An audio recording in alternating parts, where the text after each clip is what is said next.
gente está começando hoje uma nova série.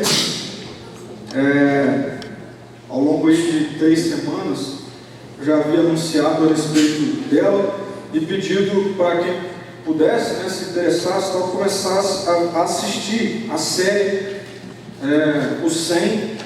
É uma série que está, a primeira temporada dela está no Netflix, mas consegue facilmente encontrá-la também para assistir online e tudo mais, na internet como um todo.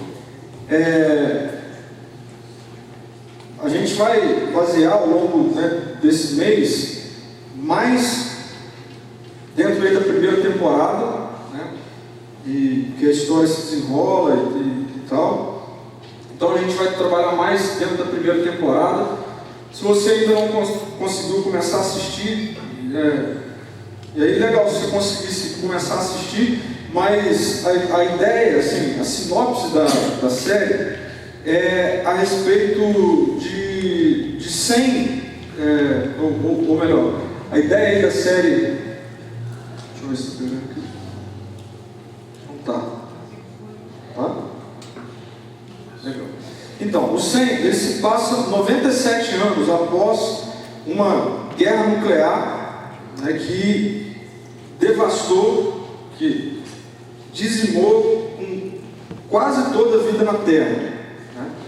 E aí os sobreviventes, né, que são conhecidos no primeiro momento, são os moradores de 12 estações espaciais em órbita na Terra. Então, aquele negócio ali gigante, que na série é chamada de Arca.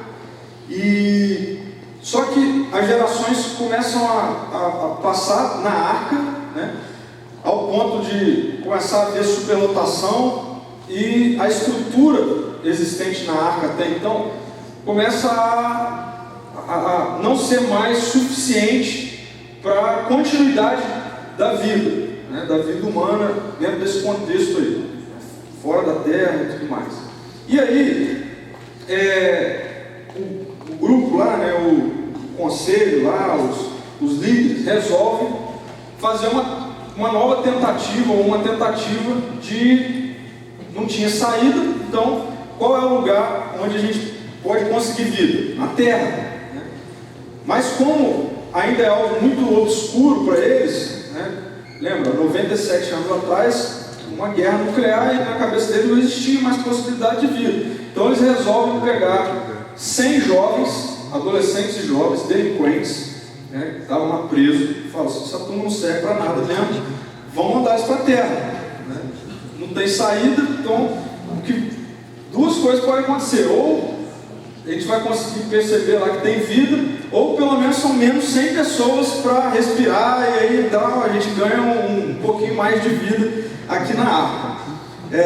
Então, a princípio, esses 100 prisioneiros, né, juvenis aí, declarados dispensáveis, eles são enviados, e aí na abertura ele deu para ver, né, o momento do envio e tal, para a superfície da Terra, para ver se tinha então a possibilidade de vida. A questão é: por que adolescentes e jovens?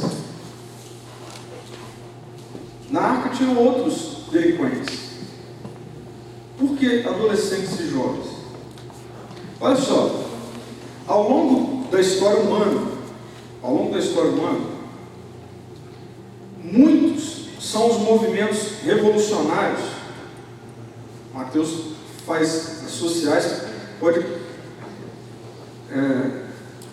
dizer se isso é verdade ou não. Muitos dos movimentos revolucionários ao longo da história humana foram inicialmente liderados por jovens. A grande maioria, você pega aí livros, na história, talvez muitos de vocês já na escola aí já tiveram acesso aos grandes movimentos sociais e tudo mais. Todos eles tinham um ponto em comum. As pessoas, os jovens, eles lutavam porque eles tinham esperança de um mundo melhor.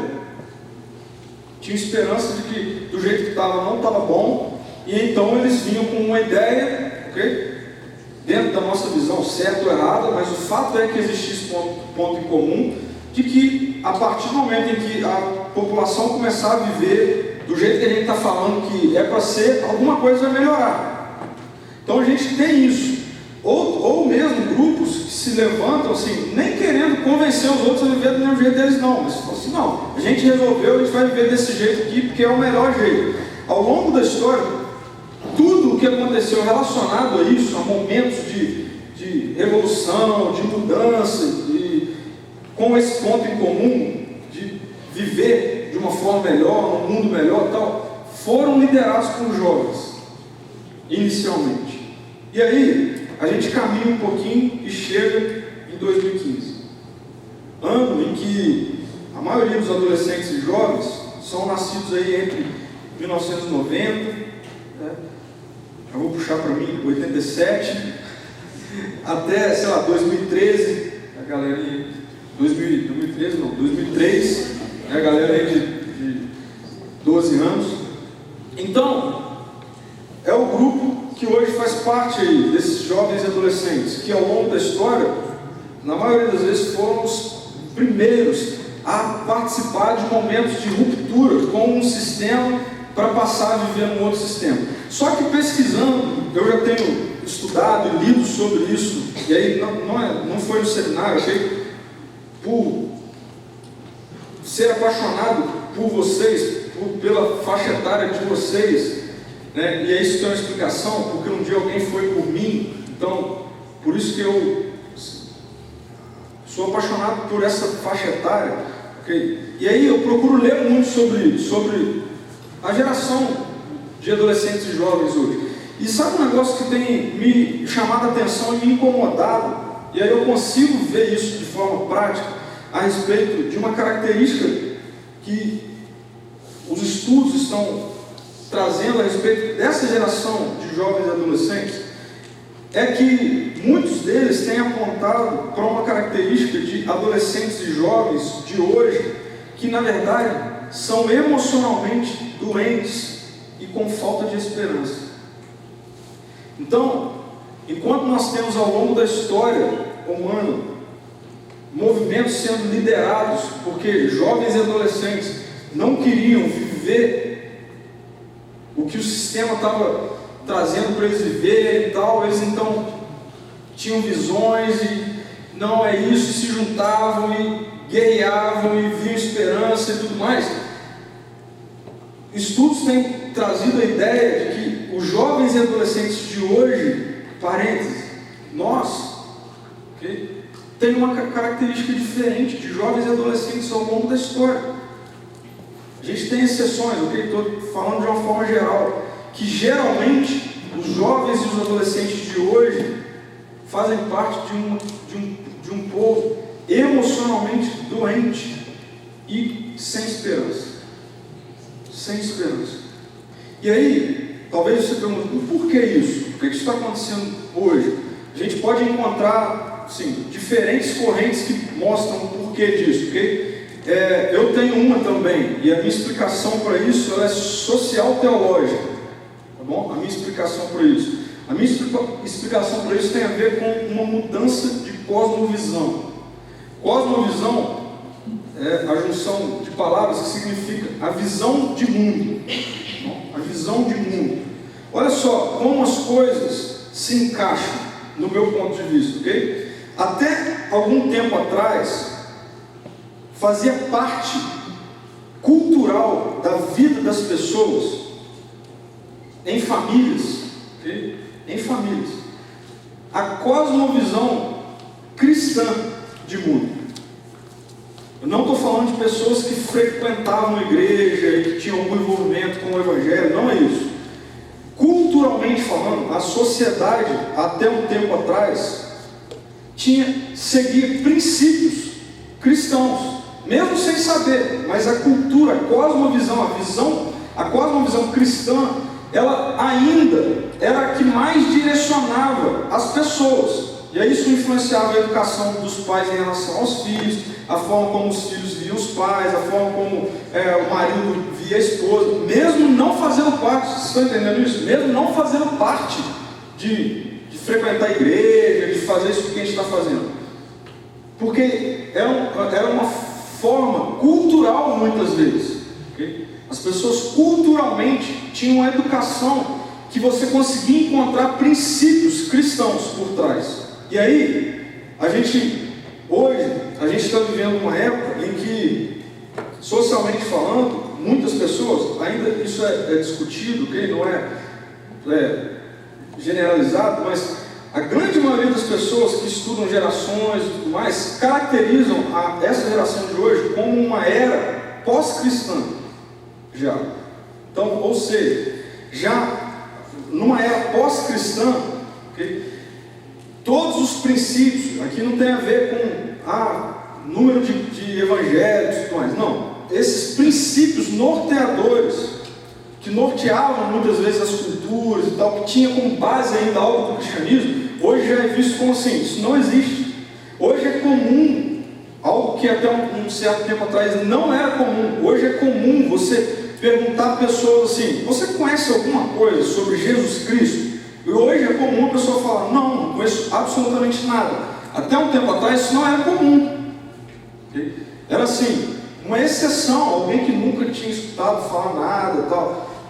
Mas hoje, dentro desse contexto aí, né, do que os estudiosos, alguns deles, ou algumas correntes, algumas linhas, têm trabalhado essa questão de uma era pós-cristã, defendem essa ideia de que princípios, valores, cultura, que estavam relacionados com o cristianismo, hoje, já não são base para a sociedade.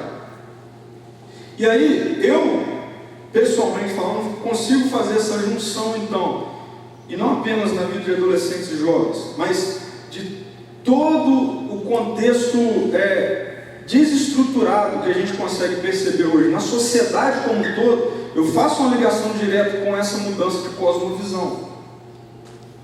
Então hoje, o que era cultural há um tempo atrás já não é mais. A forma de enxergar o mundo e os seus desdobramentos, até um tempo atrás, tinha como princípios o cristianismo, hoje já não tem mais. Então, para mim, isso tem uma influência direta nas emoções, na vida pessoal de cada um de nós. E aí, falando agora especificamente de adolescentes e jovens, de alguma forma isso também afetou os adolescentes e jovens de hoje, que diz respeito a nós. A questão é, como sobreviver em terra estranha, onde um claro rompimento com a cultura das gerações passadas já não existe mais. Como ter esperança em meio a uma cultura de desesperança? Porque vocês concordam comigo que viver hoje é bem que viver isso aqui? Em dias onde só se ouve falar de falta de esperança, de desespero, de doenças emocionais reais, existentes, vocês concordam que é um desafio conseguir viver o oposto disso? Como sobreviver isso? É meio que adolescentes que são enviados mesmo para um lugar assim, sem saber o que vai encontrar, com o desafio de sobreviver. E aí, para a gente responder isso, eu queria trazer algumas características de jovens e adolescentes de uma época passada, distante, que a gente encontra na primeira carta de João, no capítulo 2, dos versículos 14 a 17. João, ele escreve essa carta para uma igreja, para as pessoas que haviam se convertido ao cristianismo e que estavam vivendo um momento bastante parecido com o nosso. Olha que interessante. Qual era o momento que eles estavam vivendo? O momento que eles estavam vivendo dizia respeito ao aparecimento de falsos mestres gnósticos que traziam uma tentativa de racionalizar toda a questão que envolvia a fé. A gente vive isso hoje. Eu não sei se vocês estão acompanhando aí, né? Mas acho que semana passada eu vi na televisão. Alguém descobriu, alguma coisa lá descobriu que um local onde de fato pode ter sido o abrir do mar para Moisés passar com o povo. Descobriram lá um monte de equipamento de exército e tudo mais, tal, e aí descobri que realmente pode ser ali o local. Qual foi a primeira tentativa? Ou qual tem sido a primeira tentativa? Eles conseguiram montar, estão lá montando uma estrutura para explicar que realmente pode ter havido um fenômeno, e aí então o mar se abriu. Ou seja, é uma tentativa de racionalizar aquilo que dói menos. Simplesmente fala assim: Deus existe. E foi Ele que fez isso.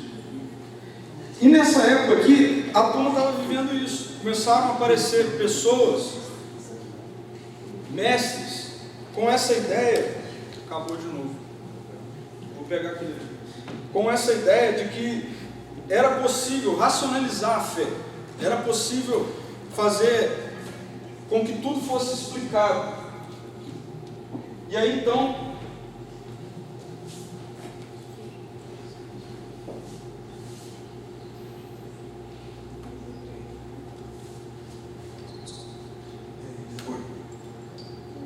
João, ele decide escrever uma carta para encorajar a igreja, as pessoas lá, a não dar ouvidos a isso, a continuarem firmes na fé deles em Jesus Cristo.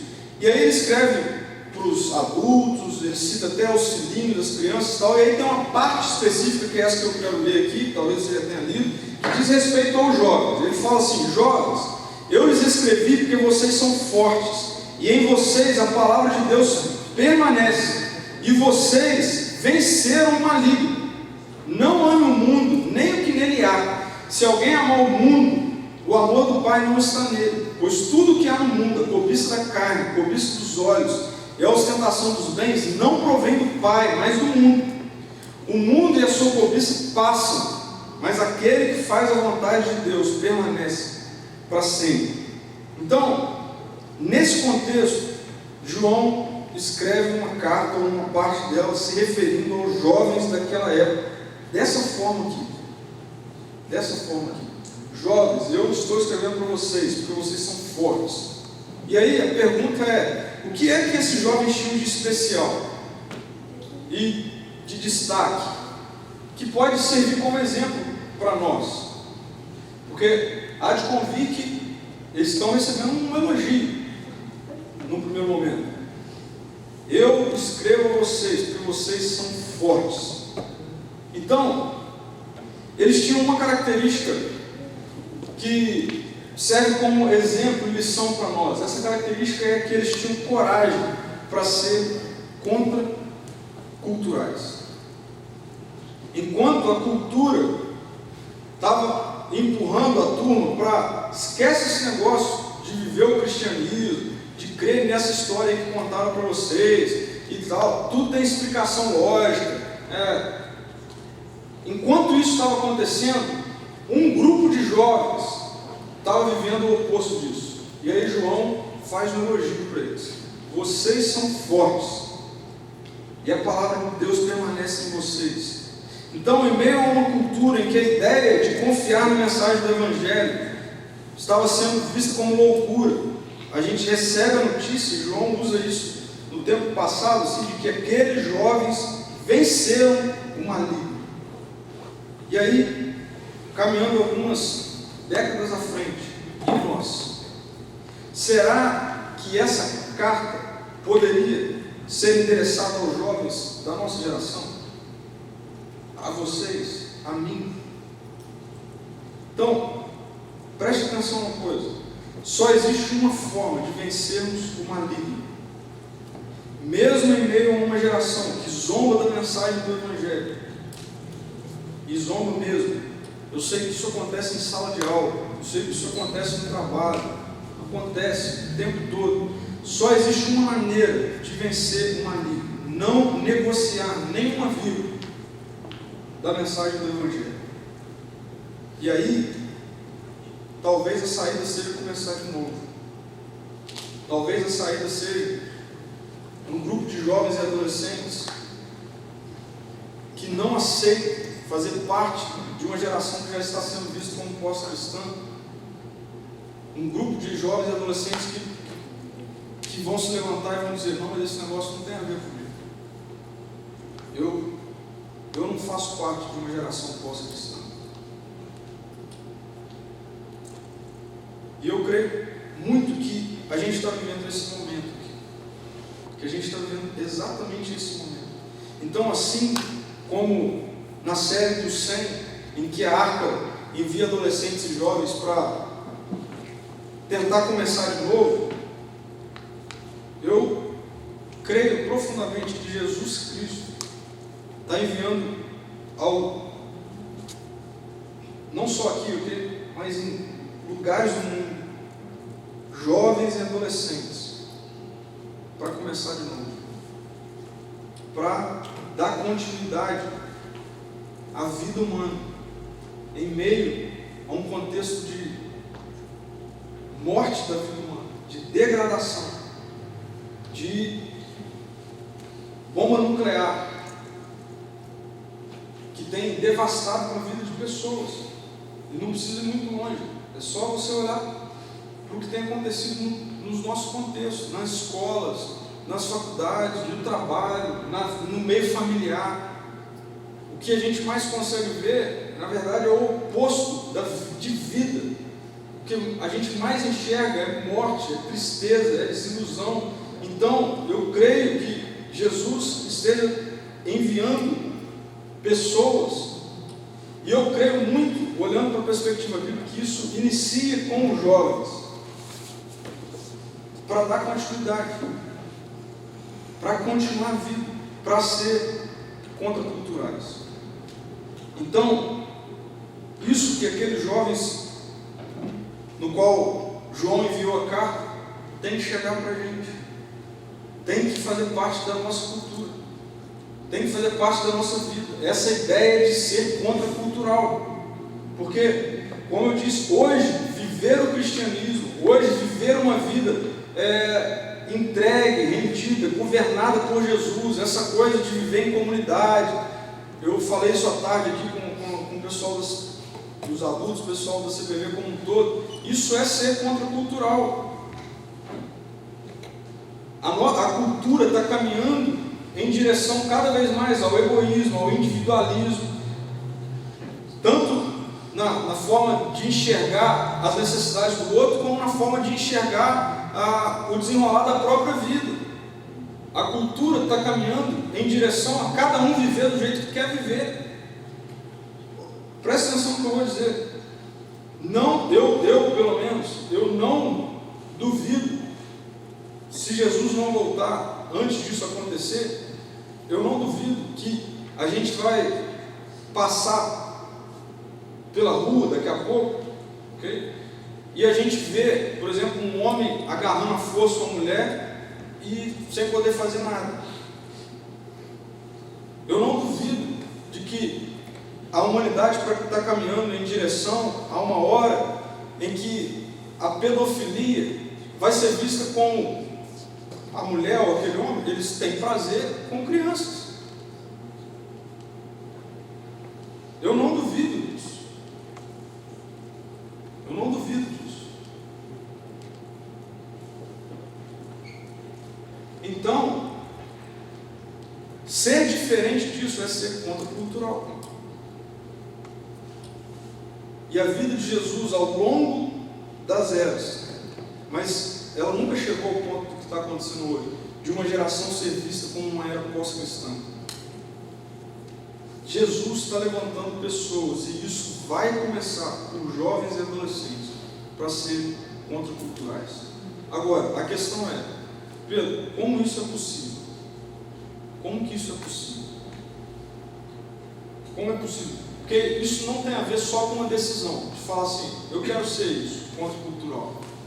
Não, existem posturas, existem práticas na nossa vida, que elas, inevitavelmente, quando eu me rendo ao Evangelho de Jesus Cristo, e aceito viver de forma contracultural, em obediência a Ele, inevitavelmente, algumas posturas têm que mudar.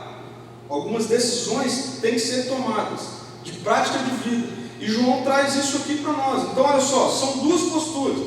Como que é possível viver de forma contracultural? Primeiro, quando a palavra de Deus enche o nosso entendimento. Porque ao mesmo tempo que João fala para aqueles jovens assim, vocês são fortes, vocês venceram o maligno, ele deixa para nós a forma como isso foi possível na vida daqueles jovens. Ele diz, porque em vocês a palavra de Deus permanece. Porque em vocês a palavra de Deus permanece.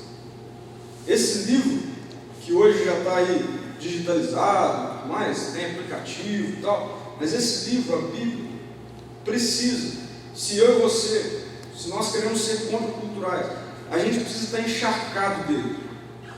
A gente precisa estar pronto, em tempo e em fora de tempo, de responder para qualquer pessoa a razão da nossa fé. E esse negócio só é possível quando eu me encho dos conhecimentos que estão presentes nele. O Evangelho, está vendo? Que é uma decisão de mudança de vida. Porque tem que fazer parte da minha vida. Se eu quero ser jovem, adolescente dessa forma, contracultural, tem que ser parte da minha vida. Querer conhecer a esse Deus que se revela através da Bíblia. Não é um livro ultrapassado. Não é o livro mais lido do mundo. E existe uma infinidade de pessoas que, ao estudar o livro com a ideia de desconstruir ele, se rendeu à mensagem que está contida nele. Então, quanto mais eu e você lermos da palavra, mais a gente vai ter a vida de Jesus se revelando a nós através dela. Eu já falei isso aqui outras vezes, mas a gente nunca vai fugir disso. Nós não tem como ser contracultural se a gente não conhece o que está escrito na palavra. Não. E a gente corre o risco de vestir uma capa sincrética de um monte de ideias e tudo mais. Eu falei nisso, se eu não me engano, na última mensagem, de coisas que não existem. Não está escrito, que Deus nunca se revelou dessa forma, e a gente começa a falar que sim. Por quê? Porque a gente não lê, porque a gente não se debruça para estudá-lo. Então, se você quer ser, e eu te desafio a ser um jovem, um adolescente contracultural, a primeira coisa que você tem que fazer é se encher da palavra de Deus. Mas existe também uma segunda questão, e essa pega. E primeiramente, pega para mim. A segunda questão é que nós conseguiremos ser contraculturais quando o mundo não for o alvo central do nosso amor. O mundo que a palavra de Deus traz aqui diz respeito a um sistema, a um momento da história. Não é que a gente tem que odiar as pessoas, não é isso. Ao sistema que ainda tem participação do mal, do maligno, mas que muitas vezes nós enveredamos para essa linha de amá-lo. O que eu estou querendo dizer? Olha só, e aí, para mim, isso é muito forte, tá? Para a minha vida. João diz, não ame o mundo, nem o que nele há. Se alguém amar o mundo, o amor do Pai não está nele. Pois tudo que há no mundo, e aí ele vem falando de coisas que eu vivo, e que eu tenho certeza que muitos de nós aqui também vivendo. Olha só, quais são essas coisas do mundo que João está falando? Não ame essas coisas. A cobiça da carne. Quantos desejos nós temos? A cobiça dos olhos. Quantas coisas nós olhamos e cobiçamos, queremos. A ostentação dos bens. Olha só, coisas corriqueiras. São essas coisas que João está falando. Para ser contracultural, para ser jovem, adolescente, forte, que vença o maligno, não pode amar essas coisas. E aí, eu quero ser prático. É só começar a namorar, que rapidamente a melhor parte do amor deixa de ser Jesus e passa a ser o namorado ou a namorada. E aí, eu sou casado. Se a melhor parte do meu amor for direcionada à Marina, em contraste ao amor que eu devo ter por Jesus Cristo, eu estou amando mais ao mundo do que a eternidade. Outra coisa, é só tirar a carta, que rapidamente a maior parte do amor passa a ser tirar a onda de carro. A maior parte do amor passa a ser isso. Ganhar um carro novo, comprar um carro novo, ou, sei lá. Eu tive essa fase aí. Encher o carro no som, botar um pneu, ar, não sei o que e tal. E a devoção, o amor passa a ser isso. Passa a ser isso. Outra, é só ganhar dinheiro que o amor passa a ser a devoção ao dinheiro. Então, está vendo como essas coisas fazem parte de nós? Mas aí, gente, se o alvo central do nosso amor for essas coisas relacionadas ao mundo, no que diz respeito a coisas que vão passar, fatalmente, nós seremos levados pela cultura. E aí vem desgraça. E aí vem tragédia. Tragédia nos relacionamentos, tragédia na nossa vida pessoal, tragédia nas nossas emoções. Sabe por quê? Porque nenhuma dessas coisas são suficientes para preencher um vazio, para preencher um questionamento que só quem pode dar é a vida de Jesus, que garante a eternidade. Então, como vimos, muitas coisas começam com os adolescentes e jovens, e isso sempre foi assim, e estão dizendo que isso hoje já não é mais assim.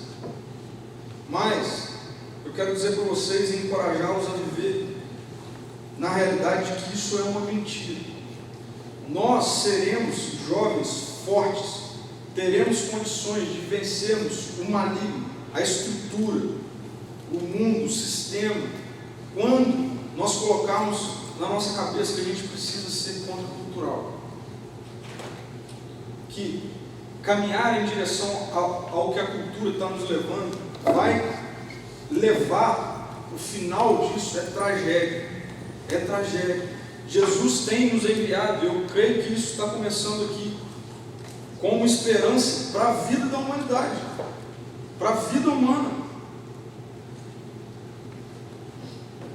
Pessoas que não podem cair nessa terra nova, okay? Para viver a mesma coisa, mas para viver de forma diferente, para recomeçar. Mas para isso a gente precisa conhecer profundamente aquele que nos enviou.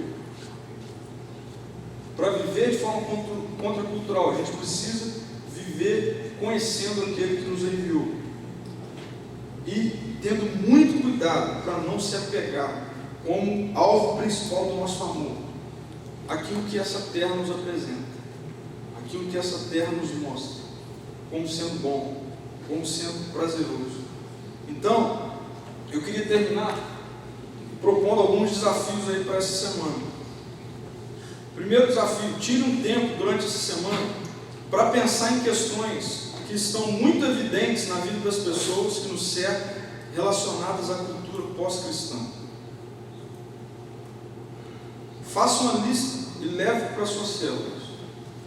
Faz uma lista de coisas que você consegue observar na nossa sociedade hoje e que você vê assim, cara, as pessoas são totalmente distantes de Jesus, do cristianismo, para viver dessa forma. Faça uma lista de coisas que você consegue ver de forma muito clara acontecendo nos nossos dias, pessoas que você conhece na faculdade, no trabalho, e que você consegue ver assim, é como se as pessoas não conhecessem o cristianismo.